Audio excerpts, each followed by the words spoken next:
Shut up. You're just the idiot who paid. My sister barked, her voice sharp enough to split concrete.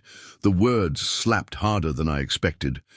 She stood there barefoot in her brand-new kitchen, the one she wasn't supposed to afford, granite countertops gleaming like victory medals she hadn't earned, her face twisted with rage, her mascara smudged just enough to show she'd tried to cry, but failed. Or maybe she succeeded and just didn't care. I tightened my grip on the manila folder in my hand, the one with the printout of the bank statements, the one with the fraud report already filed. "Then watch your house collapse," I said, cold as I've ever been. My voice didn't shake, not anymore. Her husband, Dan, froze with his coffee mid-air. My niece, Lily, the only one in that house with a soul worth saving, stood at the top of the stairs, eyes red, backpack still slung over her shoulder. No one spoke. I tapped my phone, pulled up the bank app and pressed lock account. Goodbye tuition, goodbye lies, goodbye family maybe. Meet me, Evan, 24. I'm Evan Grant. I'm 24. I've never raised my voice in this house, even when I had every reason to scream. I used to believe family meant swallowing your hurt so others could breathe easier, that if you just kept giving, eventually they'd stop taking. That was before I found out my older sister stole $82,000 from my savings account. Not borrowed. Stole. And not for Lily's education. For crown molding, recessed lighting, and a double oven she doesn't even know how to use. I'm not emotional. Not by their standards. I'm the quiet one, the dependable one, the just let Evan handle it one. But I'm done handling things for people who throw me away like wrapping paper after Christmas morning. Today, I'm not the idiot who paid. I'm the one who's finally telling the truth. Meet the cast of our little tragedy. Rachel, 37, my sister. She raised me more than our mum ever did, but somewhere along the way she decided my life was hers to spend, controlling, proud, and has never said thank you without biting it in half. Dan, 40, her husband, passive, watches injustice happen with a shrug, good at yard work, bad at conflict. Signed his name on that kitchen loan, after my name had already been forged.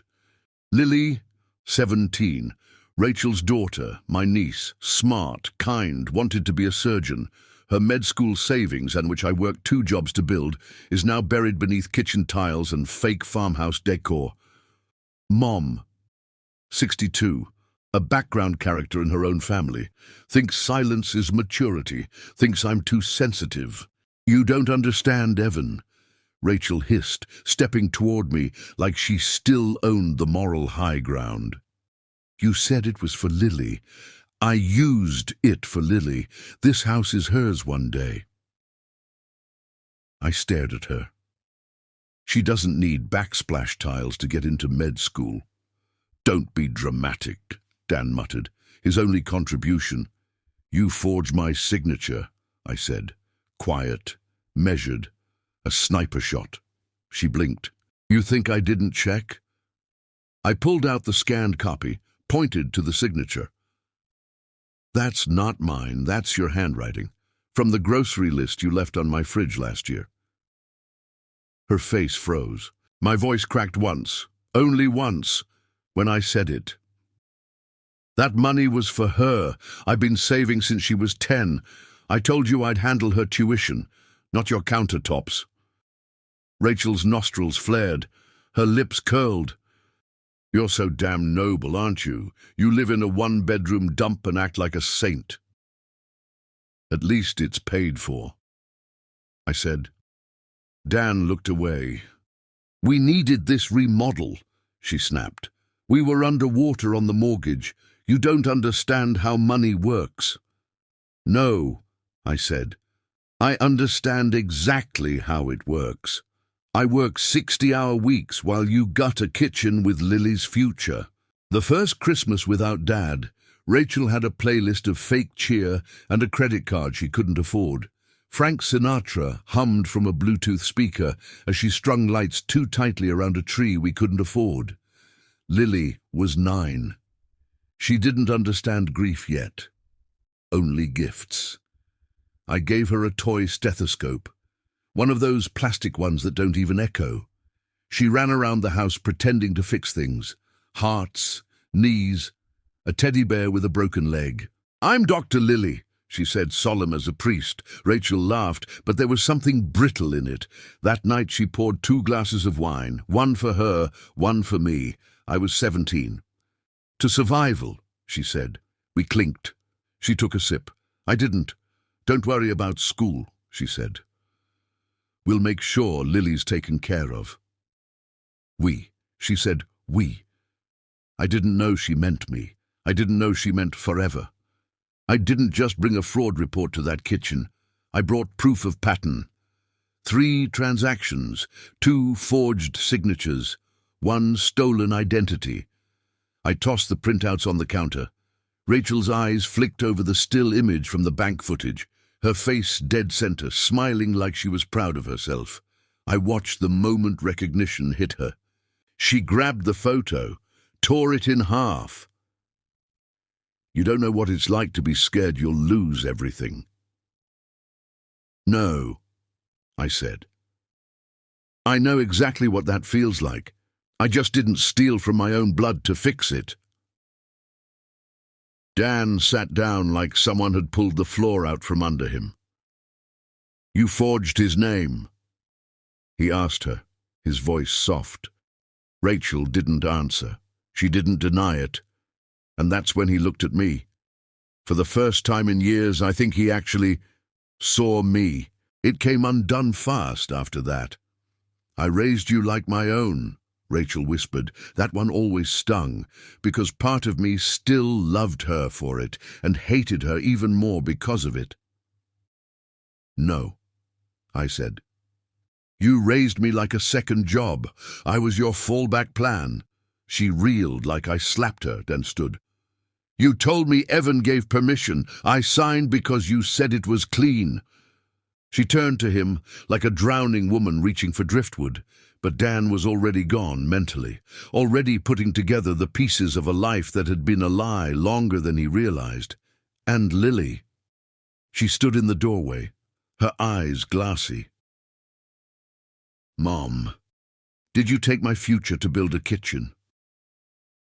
Rachel didn't speak.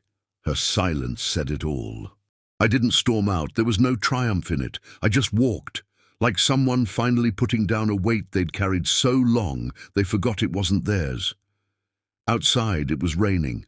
Light, cold. The kind of rain that doesn't soak you. It seeps in slow. My phone buzzed just as I hit the sidewalk. "Uncle Evan, I didn't know. Please don't leave me with them." That one hit harder than anything Rachel said. I walked 2 more blocks before answering. "You never were alone. Come when you're ready." At 7:42 p.m., she knocked on my door, hair damp, hoodie zipped to her chin, backpack slung tight. I opened the door. She didn't ask for a room. She asked for trust. "Can I stay?" I stepped aside. "You already are." 3 weeks passed, quiet ones. The kind of quiet that only follows chaos, like a house after a storm, where everything's still standing, but nothing's where it used to be. Lily moved into the guest room, started doing shifts at the free clinic. Shadowing a med student, comes home smelling like antiseptic and hope. I started therapy. First session, I didn't speak for 10 minutes, just stared at the floor. When I finally talked, I didn't cry, not because I wasn't hurt, because I'd run dry long ago. Rachel hasn't called. Dan texted once. "She's not the same, neither am I." I didn't reply. Forgiveness doesn't require conversation, just release. One night, Lily left a post-it on my desk. "You didn't just save my education, you saved me." And maybe she's wrong. Maybe I was just doing what needed to be done. But I kept the note anyway. Because sometimes the strongest revenge isn't justice or rage. It's letting them live in the ruins they built, while you go build something better. If this story hit you, if you've ever been the quiet one, the helper, the one who gave until you had nothing left, you're not alone. Would you have done what Evan did? 1. Drop your thoughts in the comments. What would you do in his shoes? Stay silent, call the police, walk away. Subscribe for more real stories with emotional depth, financial truth, and family drama that feels just a little too real. Turn on notifications so you don't miss the next heartbreak or the next healing. And remember, sometimes the strongest revenge is peace. Sometimes the loudest voice is the one that finally says, enough.